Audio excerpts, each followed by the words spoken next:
I'm 71 years old, and I'm sitting at the same kitchen table where we used to argue about money. Mortgage letters stacked on one side, her grocery lists on the other. She always wrote in that looping cursive they don't teach anymore. I can still see the coffee ring she left the morning I told her I was taking the promotion. June of 1989. Summer light coming through the window behind her, catching the steam from her cup. She smiled when I told her, but her hand shook when she picked up the cup. I thought it was pride. I told myself it was pride. But that tremor, I know now it wasn't excitement. It was fear. The kind you get when you see something good slipping away and you don't know how to say it out loud without sounding selfish. And I was too busy feeling important to ask why. I didn't ask. They gave me a corner office with my name on the door. Gold letters. Robert Chen, Senior Vice President. I kept a photo of her on my desk, right next to the awards. The one from our anniversary trip to Cape Cod. Her hair blowing across her face, laughing at something I said. People would point at it during meetings and say, "That's what it's all about, right? Providing for family." I'd nod. I'd smile. I worked late every Thursday. Client dinners, they called them. Then Fridays too. Strategic planning sessions. By the second year, I was coming home after she'd gone to bed. I'd stand in the hallway outside our bedroom and listen to her breathe through the door. Slow, steady, peaceful. I never turned the knob. I had an early meeting. Truth is, I was afraid if I woke her, she'd want to talk. And I was too tired to talk. Too tired to hear about her day, about the leaking faucet, about her sister's health problems. I told myself we'd catch up on the weekend. But weekends, I had golf with clients, reports to review, the yard to mow, quick, efficiently, headphones in. You know what's strange? I can't remember the sound of her voice from back then. Not really. I remember the cadence, soft, measured, careful. But the actual sound, it's gone. Like trying to remember a song you haven't heard in 30 years. She started writing me notes, not texts.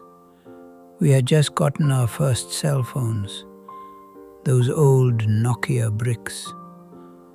But she never liked typing on them.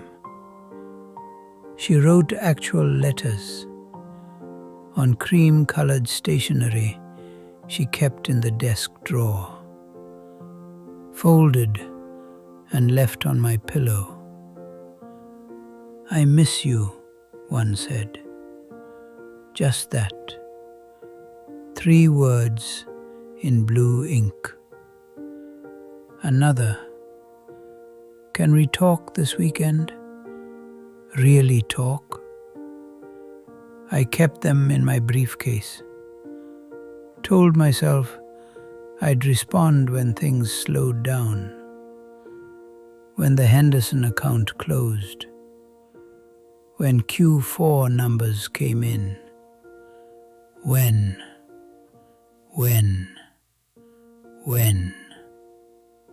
There are 11 of them now, still in that old leather case in the closet, the one with the broken zipper. I've read every one 1,000 times since.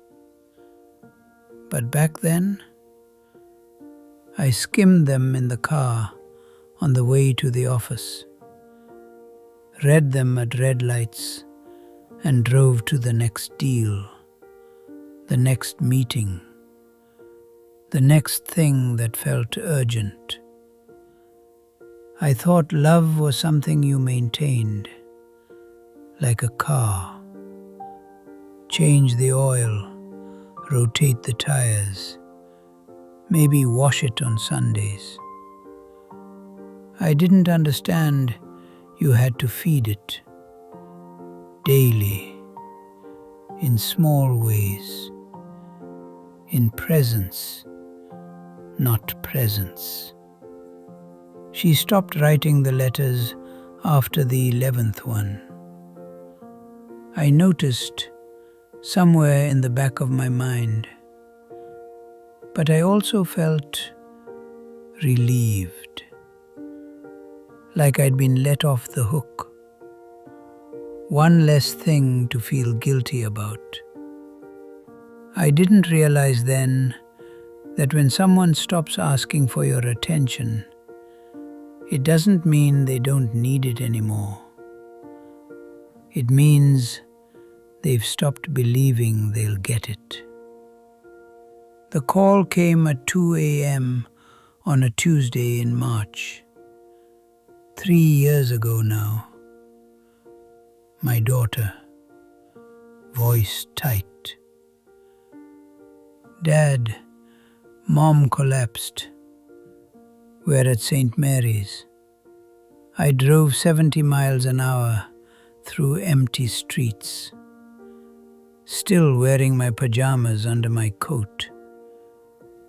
I remember that detail. My pajamas had a coffee stain on the shirt from that morning, or the morning before. I couldn't remember. By the time I got to the hospital, they were running tests. Heart, they thought. Maybe a stroke. They weren't sure yet. I sat in that waiting room under fluorescent lights that hummed too loud. Chairs upholstered in that scratchy blue fabric that's in every hospital everywhere. There was a vending machine in the corner, humming a different pitch than the lights. A nurse came out with a clipboard. Young woman, tired eyes, hair pulled back tight. "Are you Mr. Chen?" I stood up. "I need to ask you some questions about your wife's medical history." I nodded. "What's the name of her primary care physician?" I didn't know. "Is she taking any regular medications?" I stared at her. This nurse, this stranger, my wife of 43 years. And I couldn't answer. I called our daughter. She was already on her way. She knew everything. Doctor's name, medications, dosages. The fact that Mom had been feeling dizzy for 2 weeks, but didn't want to worry anyone. Didn't want to worry me. Because I was busy. I was always busy. I sat back down in that chair and something cracked open inside me. Not broken, cracked, like an egg. Something cold and terrible spilling out. I didn't know my wife anymore. Or maybe I never had. She woke up on the third day. I was holding her hand when her eyes opened. I'd been holding it for hours. It was smaller than I remembered, thinner.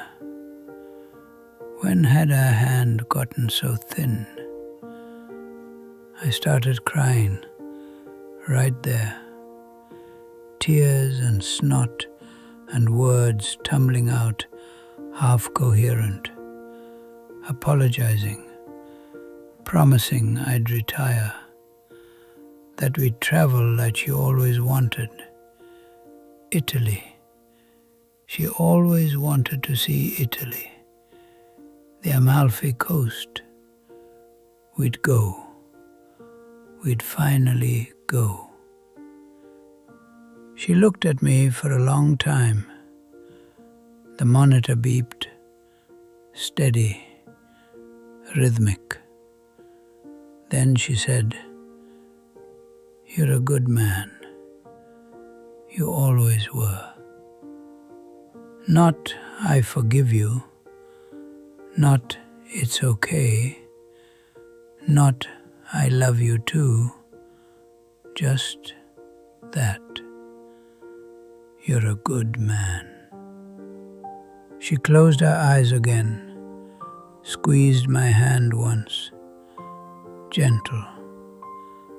The machine kept beeping, and I understood for the first time in my entire life that good intentions don't keep someone warm at night. That working hard and providing and doing your duty, those things matter, but they're not love. Love is turning the doorknob.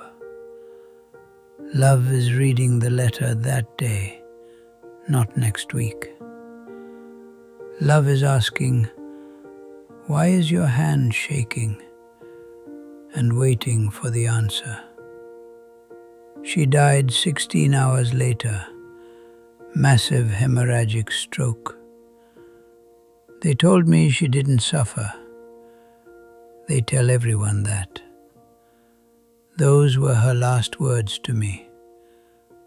"You're a good man." I don't think she meant it as comfort.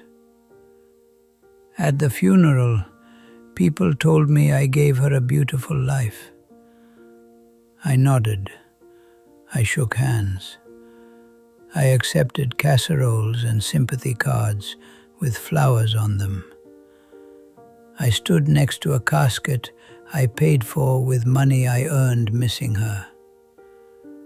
Someone said I should be proud.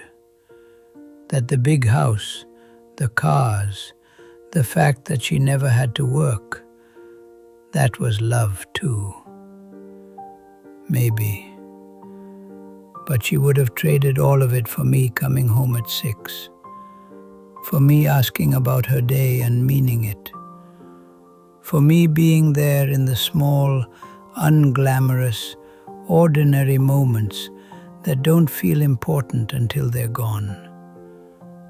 When I got home after the funeral, the house was silent in a way it never was before. Not peaceful. Empty. There's a difference. I found one of her sweaters on the chair in the bedroom. The blue one. Cashmere. I gave it to her for Christmas 8 years ago. She wore it constantly that winter. It still smelled like her lavender lotion. I haven't washed it. Some nights I hold it and imagine apologizing the right way. I practice what I'd say if I had one more conversation.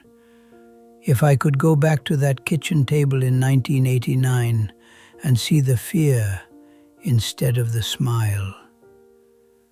I'd say, "Tell me what you're afraid of." I'd say, "I'm afraid too." I'd say, "You're more important than the promotion." But you don't get those nights back. You don't get another kitchen table argument. You just get the echo of what you should have said. And a blue sweater that smells like lavender. And 11 letters you read too late. Now I sit by the window where she used to wait for me to come home. I watch the driveway like she did. I finally understand what she was feeling all those years. Hope that turned into habit. Habit that turned into loneliness. She'd sit right here, cup of tea going cold on the side table, book open in her lap, waiting for headlights. I always waved when I pulled in, quick, perfunctory. She always waved back. I thought that was enough. I'm not telling you this for pity. I'm telling you because someone you love is waiting for you right now. Maybe at a table, maybe by a window, maybe in bed, listening for your footsteps, wondering if tonight you'll turn the knob. And you think you have time. You think they'll always be there, patient, understanding, waiting. I thought that too.